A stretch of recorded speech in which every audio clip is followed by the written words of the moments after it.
하나님의 말씀 로마서 3장 9절에서 18절의 말씀을 같이 교독하겠습니다.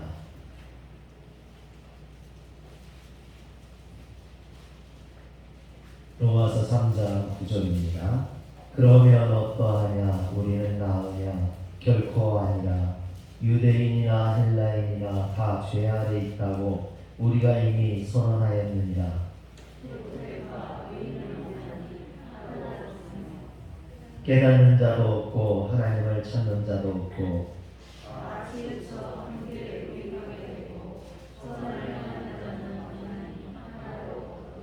그들의 목구멍은 열린 무덤이요 그 혀로는 속임을 일삼으며 그 입술에는 독사의 독이 있고 그 발은 피 흘리는데 빠른지라. 평강의 길을 알지 못하고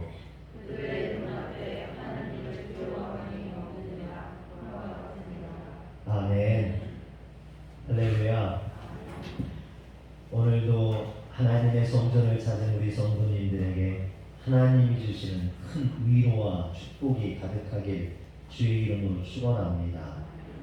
요즘 제가 사야하고 같이 테니스를 치러 나가는데 사야가 실수할 때마다 제가 자꾸 잔소리를 합니다. 이렇게 해야지, 저렇게 하는 거야. 자꾸 잔소리를 하게 돼요. 사야가 듣기 싫어하는 것 같아요. 그래서 되도록이면 하지 말아야지 하면서도 또 하다 보면 사야가 잘했으면 하는 마음에서 자꾸 잔소리를 하게 됩니다. 그런데 문제는요, 저도 똑같은 실수를 한다라는 거예요. 여러분, 정도의 차이가 있을 뿐이지 저도 잘못하면서 아버지라고 아들에게 자꾸만 잔소리를 하게 됩니다. 그래서 오늘 말씀은 사실 저에게 주는 말씀이기도 하고요, 또 저처럼 다른 사람을 잘 지적하면서 자기 자신을 돌아보지 못하는 사람들에게 주시는 그런 말씀이기도 합니다. 바울은 로마서 1장과 2장에서 이방인이든 유대인이든 할 것 없이 모든 인간은 하나님 앞에 죄인이며 심판받을 수밖에 없는 그런 죄인임을 경고하였습니다. 그런데 지금까지 이처럼 타인을 향해서 경고와 지적을 하던 바울이 이제는 그 경고와 지적의 화살을 자기 자신에게 돌립니다. 그래서 오늘 말씀 9절에 보면 그러면 어떠하냐? 우리는 나으냐? 결코 아니라. 여기서 우리라는 것은요, 첫 번째로 바울 자신을 가리키겠죠. 자신이 지금 죄인이라고 말하는 유대인이나 이방인들보다 나는 의로우냐? 그렇지 못하다라는 뜻이죠. 그리고 2차적으로는 이 서신을 받고 있는 로마의 교인들, 그리스도인들이라고 볼 수 있죠. 또 오늘 이 말씀을 보고 있는 우리들도 마찬가지입니다. 우리는 그들보다 나으냐? 그렇지 않다라는 겁니다. 그들처럼 우리도 다 죄인이다 라는 뜻이겠죠. 이처럼 우리 역시 똑같은 죄인이라고 말하고 있는 겁니다. 사실 사람들은요, 남을 비판하고 판단하기를 잘합니다. 얼마나 엄격한 도덕적 윤리적 잣대를 가지고 사람들을 판단하고 비판하고 책망하는지 모르죠. 근데 문제는요, 남을 비판하고 책망할 때 사용했던 그 윤리적인 잣대들, 기준들, 근데 그 기준을 가지고 자기 자신을 바라보느냐, 자기 자신을 책망하고 비판하느냐, 그렇지 못하다라는 거죠. 다른 사람들은 그렇게 잘 비판하면서 자기 자신은 돌아보지 못하는 게 인간입니다. 그래서 이런 면에서 볼 때 사람들은 자기 자신을 잘 모른다라고 볼 수도 있는 겁니다. 특히 목회자나 장로님들처럼 어떤 사회의 리더들 또는 교사처럼 남을 가리키는 직책에 있는 사람들은 특히나 자기 자신보다는 항상 남을 향해서 지적을 잘하지 자기 자신의 잘못은 잘 바라보지 못할 때가 많이 있습니다. 이처럼 남을 지적하기는 쉽지만 자기 스스로를 돌아보기는 어렵다라는 것입니다. 그래서 우리는 바울에게 우리는 나으냐? 결코 아니라 라는 이런 자세와 정신을 배워야 할 줄 믿으시길 바랍니다. 바울은 이런 자세를 가지고 있었기 때문에 고린도전서 9장 27절에서 이렇게 이야기합니다. 내가 내 몸을 저 복종하게 함은 내가 남에게 전파한 후에 자신이 도리어 버림을 당할까 두려워함이로다. 바울은 자신이 죄인인 것을 알았기에 자신을 저 복종하게 하고 또 버림받을까봐 두려워했다라고 고백을 합니다. 사실 이런 고백은 아무나 할 수 있는 고백이 아니죠. 바울은 늘 자기 스스로를 돌아보고 점검했기 때문에 하나님 앞에서 살았기 때문에 이런 고백을 할 수 있었던 것입니다. 끝까지 그리고 실족하지 아니하고 그 사명을 다 완수할 수 있었던 것이죠. 이런 관점에서 오늘 말씀을 보면 사도 바울의 귀한 모습들을 발견하게 되는데 그 중에 하나가 바로 죄에 대해서 알고 자기 자신에 대해서 알았다라는 것이죠. 이것을 한마디로 하면 사자성어로 하면 지피지기가 되겠죠. 죄에 대해서 알고 나에 대해서 알았기 때문에 그 죄를 예방할 수 있고 또 자신을 죄 가운데 빠지지 않도록 할 수 있었다라는 겁니다. 사랑하는 성도 여러분, 오늘 우리가 죄에 대해서 알 뿐만 아니라 나에 대해서도 잘 알아야 될 줄 믿으시길 바랍니다. 로마서 7장 23절과 24절에 보면요, 내 지체 속에는 한 다른 법이 내 마음의 법과 싸워 내 지체 속에 있는 죄의 법으로 나를 사로잡는 것을 보는도다. 오라 나는 곤고한 사람이로다. 이 사망의 몸에서 누가 나를 건져내랴 그랬습니다. 이런 관점에서 오늘 말씀을 보면요, 이 사도 바울이 죄에 대해서 이야기하고 있는데 이 죄 아래 있다, 죄의 지배 아래 놓여 있다라는 뜻이래요. 그런데 성경에서 이 죄에 대해서 말할 때 두 가지 의미가 있습니다. 이 죄가 복수로 쓰였을 때는 죄의 열매를 나타내요. 그러니까 죄를 지음으로 나타나는 결과물을 의미하죠. 그런데 이 죄라는 말이 단수로 성경에 쓰였을 때, 오늘 성경에서 이 죄라는 것이 단수로 쓰였거든요. 이것이 죄가 단수로 쓰였을 때는 죄를 짓게 하는 그 원인, 우리를 죄를 짓게 하는 사탄의 어떤 유혹을 의미한다라는 것입니다. 즉 오늘 바울이 말하고 있는 것은 죄에 대해서 이야기하면서 그 죄를 짓게 하는 원인이 있다라는 거예요. 우리를 유혹하는 사단의 세력이 있다라는 거죠. 사랑하는 성도 여러분, 왜 우리가 죄인입니까? 우리를 죄의 유혹 가운데 빠뜨리는 자가 있기 때문이라는 거죠. 아담과 하와가 왜 죄를 졌어요? 뱀이 하와를 유혹했기 때문이라는 겁니다. 이처럼 우리를 유혹하는 것이 있다라는 거죠. 그래서 바울이 로마서 7장 23절 24절에서 내 지체 속에는 한 다른 법이 있다. 이 다른 법이 뭡니까? 그 다른 법이 바로 사단의 유혹이라는 거죠. 내 마음과 싸워. 그 사단의 유혹이 내 마음속에 있는 하나님의 말씀과 싸워서 늘 나를 넘어지게 한다는 거예요. 그래서 오라 나는 공고한 사람이로다. 이 사망의 몸에서 늘 죄 가운데 쓰러지는 이 사망의 몸에서 누가 나를 건져낼 수 있을까라고 고백했던 겁니다. 바울은 자기를 죄 가운데 몰고 가는 이런 영적인 세력이 있음을 너무나 잘 알고 있었던 것이죠. 그가 얼마나 강력한 능력을 가지고 있는지, 힘이 있는지 그것을 너무나 잘 알았습니다. 그래서 그런 죄 앞에, 그런 죄의 유혹 앞에 나는 쓰러질 수밖에 없는 그런 존재라고, 오라 나는 곤고한 사람이라고 지금 바울이 고백하고 있는 거죠. 여러분, 바울이 어떤 사람입니까?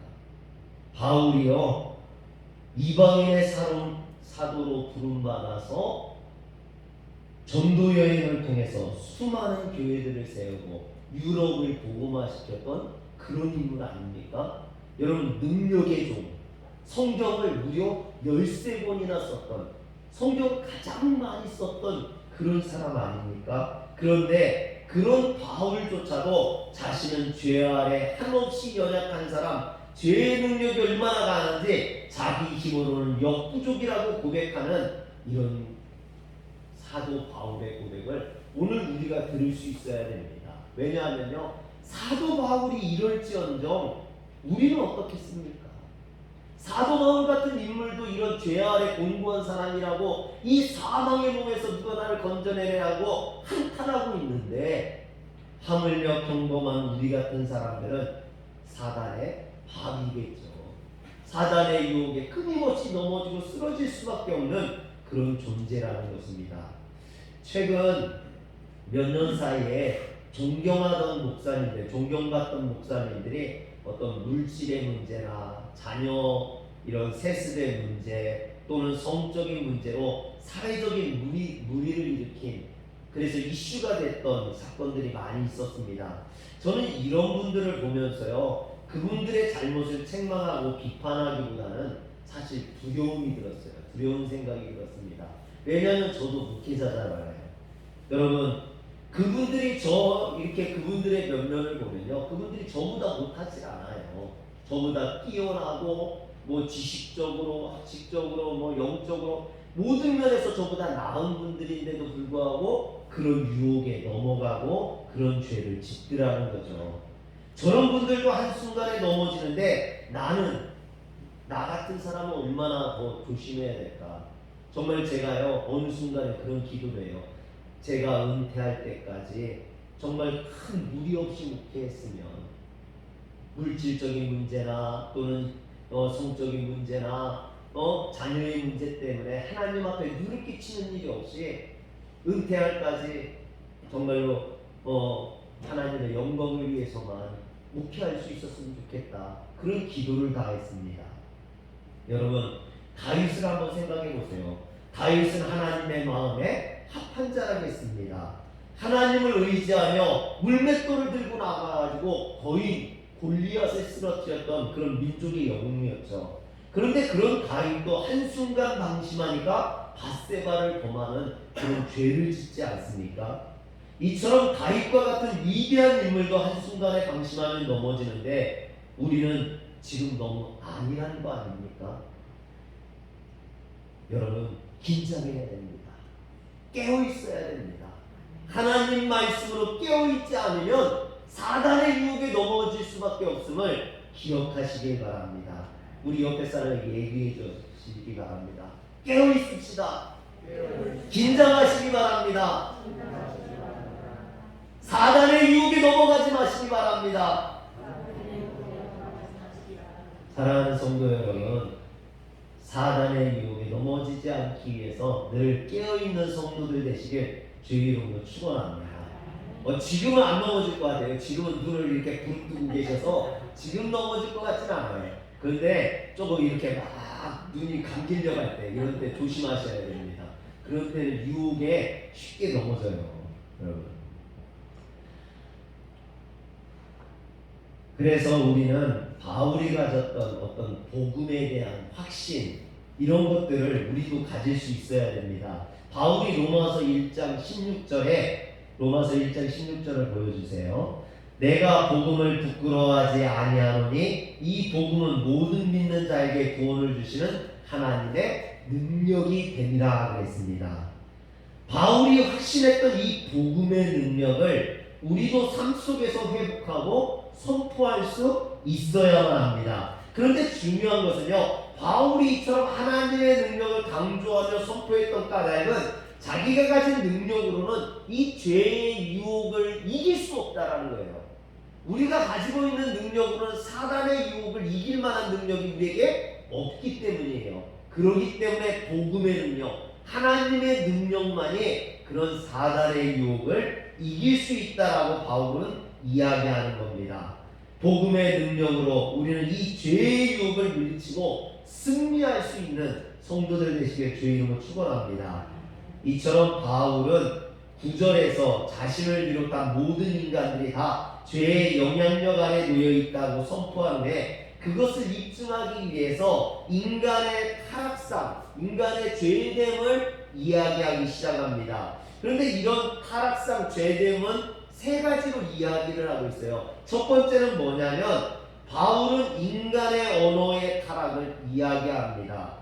로마서 3장 13절과 14절에 보면 그들의 목구멍은 열린 무덤이요 그 혀는 속임을 일삼으며 그 입술에는 독사의 독이 있고 그 입에는 저주와 악독이 가득하고 했습니다. 여기서 바울은 목구멍, 혀, 또 입술, 입 이런 것들을 다양한 이미지를 사용해서 인간의 언어가 얼마나 사단의 공격에 노출되기 쉬운지, 인간이 얼마나 타락하기 쉬운지, 죄를 짓기 쉬운지를 이야기합니다. 즉 사단의 중요한 공격이 우리의 언어에 담겨져 있다라는 것이죠. 그래서 성경은 언어의 중요성을 우리에게 늘 말하고 있습니다. 예를 들어 야고보서 1장 26절에 보면 누구든지 스스로 경건하다 생각하며 자기 혀를 재갈 물리지 아니하고 자기 마음을 속이면 이 사람의 경건은 헛것이라 그랬습니다. 여기 보면 혀에 재갈을 물리다. 아니 혀에 왜 재갈을 물려야 됩니까?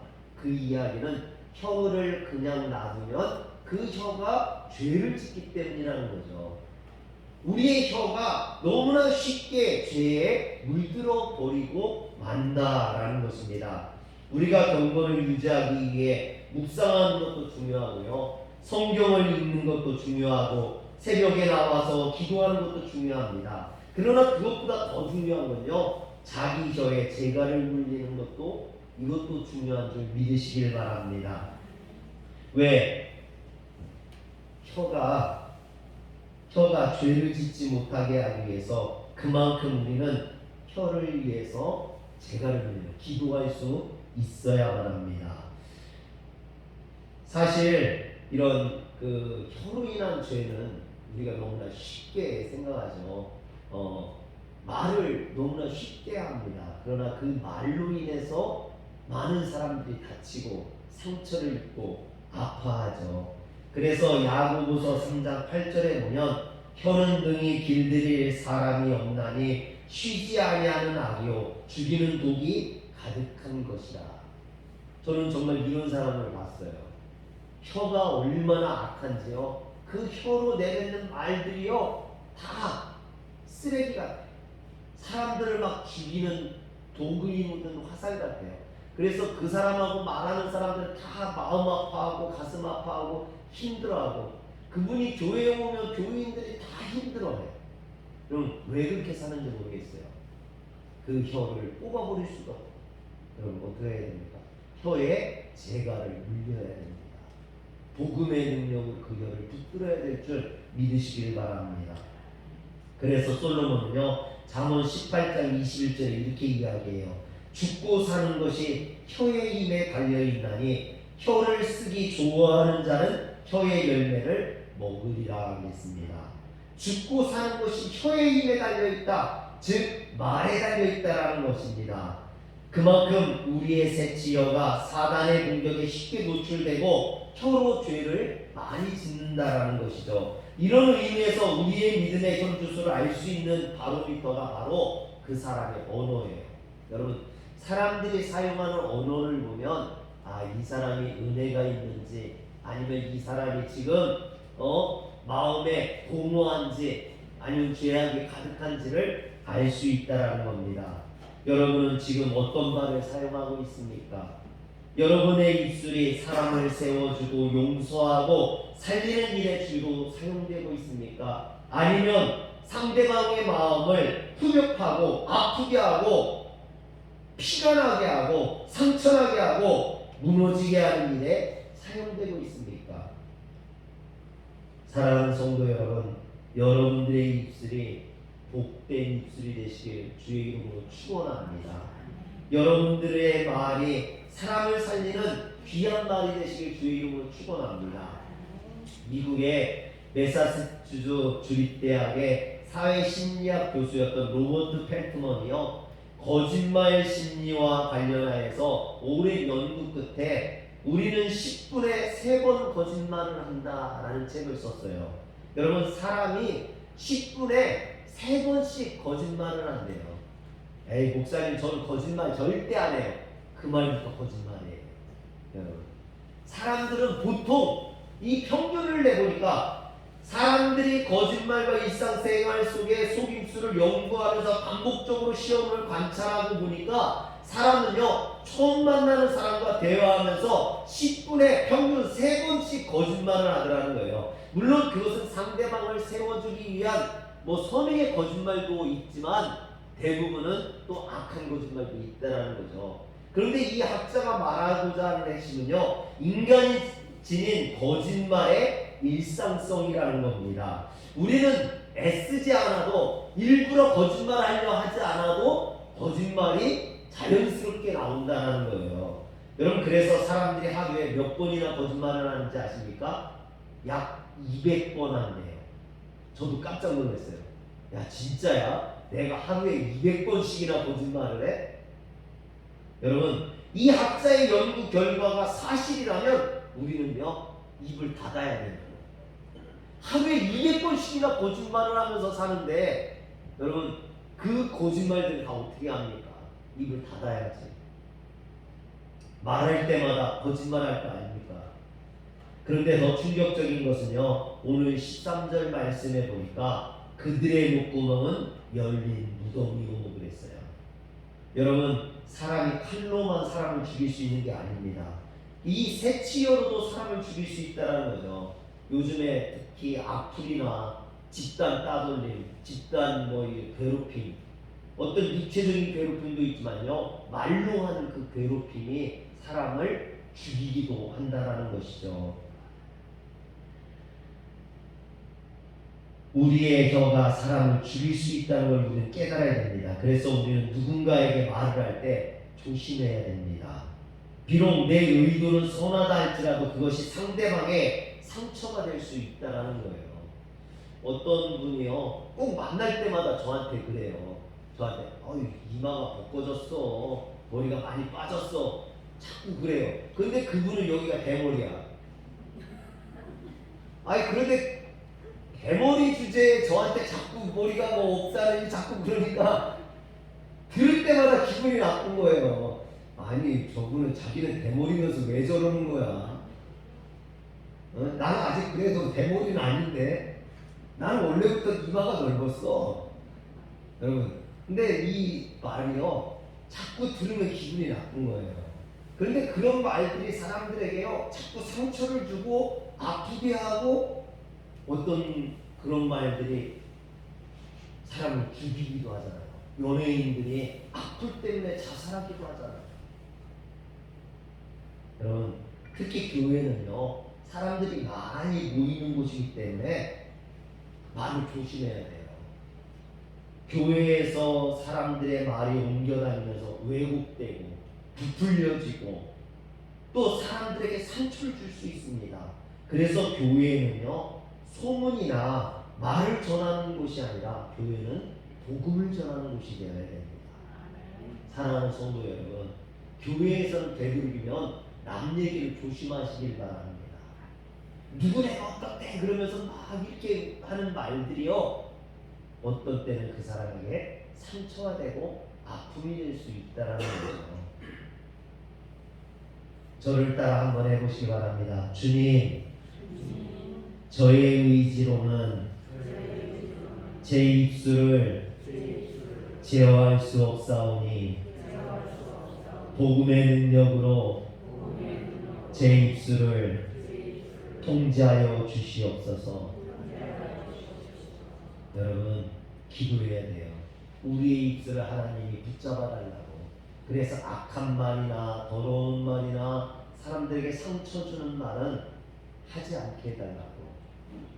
내 입술로는 사랑하는 말만 할 수 있도록 복된 말만 할 수 있도록 해달라고 여러분 기도하시길 바랍니다. 두 번째로 바울은 언어의 타락뿐만 아니라 실제적인 행위의 타락을 이야기합니다. 경고하죠. 로마서 3장 15절에서 17절에 보니까 그 말은 피 흘리는 데 빠른지라 파멸과 고생이 그 길에 있어 평강의 길을 알지 못하였고 그랬습니다. 앞에서 목구멍 또는 혀, 입술, 입을 통하여서 언어의 죄악, 타락을 이야기했던 바울이에요. 이제는 발이라는 신체를 사용해서 행위로 범하는 죄악을 묘사합니다. 즉 말로 짓던 죄가 이제 구체적인 행위로 죄악으로, 행위의 죄악으로 드러나게 된다는 겁니다. 여러분 이게 순서예요. 말로 짓던 죄들이 행동으로 드러나게 된다는 거죠. 입술의 타락이, 언어의 타락이 그것을 그냥 내버려두면 그것이 행동으로 드러나게 된다라는 것입니다. 여러분 자살하는 사람들이요, 자살하기 전에 계속해서 입술로 나 죽고 싶어 이런 말들을 한다라는 거예요. 그 죽고 싶다고 말했던 것이 행동으로 드러나게 되는 거죠. 여러분 그 어떤 바람 피는 사람들이요, 바람 피기 전에 그 배우자에 대한 어떤 불평이나 원망, 불만들 이런 것들을 계속해서 끊임없이 이야기한다는 거예요. 그러다가 어느 순간에 바람을 핀다는 거예요. 혹시 배우자에 대해서 자꾸 불평하고 원망하면 의심해 봐야 돼요. 저 사람이 바람 피려고 그러나? 여러분 우리의 언어는요, 행동을 하기 이전에 언어로 드러나게 되어 있어요. 그 언어로 드러나는 모습들 속에서 그것이 행동으로 구체화가 되는 겁니다. 그래서 사람들이 하는 생각과 말이 중요하죠. 그 생각과 말에 따른 행동이 따라오기 때문입니다. 그러므로 그 생각과 말이 어디에서 오느냐가 중요해요. 하나님으로부터 오는 말은 선한 행동과 선한 말로 드러날 수밖에 없고, 사단으로부터 오는 그 말과 생각들은 악한 행동으로 드러날 수밖에 없다라는 것입니다. 그러므로 우리는 사단으로부터 오는 이런 죄악된 생각과 말을 경계하고 조심할 수 있어야 됩니다. 이런 영적인 원리를 우리가 깨닫고 악한 생각과 말이 나올 때, 지금 나는 사단의 유혹을 받고 있구나, 내가 하나님 앞에 회개하고 하나님 앞에 기도해야겠구나, 우리는 깨닫고 회개할 수 있어야 됩니다. 특히 여러분 지도자나 권세를 가진 자, 능력을 가진 자들은 더 조심해야 돼요. 왜? 그 권세만큼이나 유혹이 심하기 때문이에요. 여러분 유혹이 많은 자리에 있는 사람들은 더 조심하고 깨어 있어야 됩니다. 그러므로 우리는 영적으로 깨어 있어야 돼요. 사단의 유혹을 조심해야 됩니다. 하나님의 은혜로 충만해서 영적인 전쟁에서 승리할 수 있으시길 주의 이름으로 축원합니다. 제가 지난주에 실크루트 선교의 그 감사 때문에 속초 위에 있는 간성에 갔다 왔어요. 간성교회 다녀왔는데, 여러분 그곳에 감사받으러 온 목사님 중에 한 분이요, 강아지를 이렇게 데리고 왔어요. 강아지를. 그랬더니 다른 분이 물어봅니다. 아니 개가 그렇게 좋아, 여기까지 개를 데리고 오게? 그랬더니 그분이 뭐라 하시냐면, 나는 사람보다 개가 더 좋아. 사람은 속이고 거짓말하고 기분에 따라 이랬다 저랬다 하지만 개는 항상 한결같아. 항상 나를 사랑해, 나를 반가워해, 나를 좋아해줘. 여러분 그 말을 듣는데요, 마음에 와닿기도 하면서 한편으로는요, 사람한테 얼마나 많이 상처를 받았으면 저럴까 싶어서 좀 안타깝기도 했어요.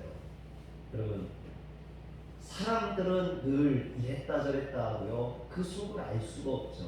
그러나 개는요 훈련에 따라 차이가 있지만 개는 좋은 게 나쁜 게가 없어요. 개들은 다 주인에게 꼬리치고 주인을 좋아해요. 또 낯선 사람이 오면 경계하고 지저대요. 여러분 단순해요. 개들은 단순해요. 그런데 사람은 어떻습니까? 사람은요 겉에서는 웃고 속으로는 칼을 들일 수 있는 게 사람이에요. 10개 물속 나라도 한 개 사람 속은 모르는 게 사람이에요. 여러분 사람은 복잡합니다. 알 수가 없어요. 천사와 같은 사람이 있는가 하면 악마와 같은 사람도 있어요. 여러분 동물들의 삶이 단순한 것은요 본능에 따라 움직이기 때문에 그래요. 다른 말로 하면 동물에게는 영혼이 없다는 거예요. 근데 사람은 아니에요. 사람은 본능에 따라 움직이지 않아요. 사람에게는 영혼이 있어요.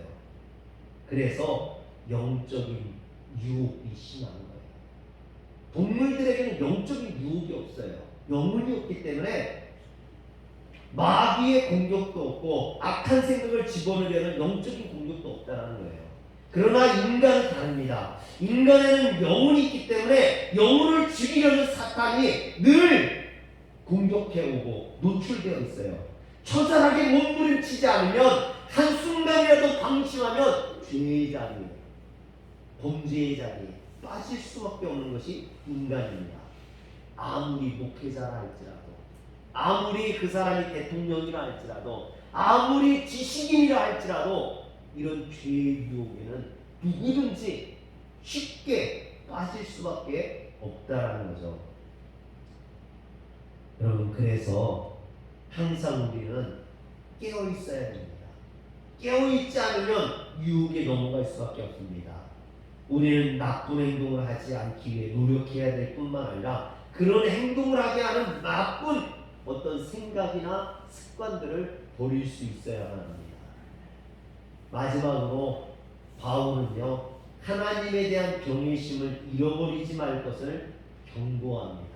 우리가 죄에 빠지지 않기 위해서는요, 이런 악한 행동을 범하지 않기 위해서는 하나님을 두려워할 줄 알아야 된다는 겁니다.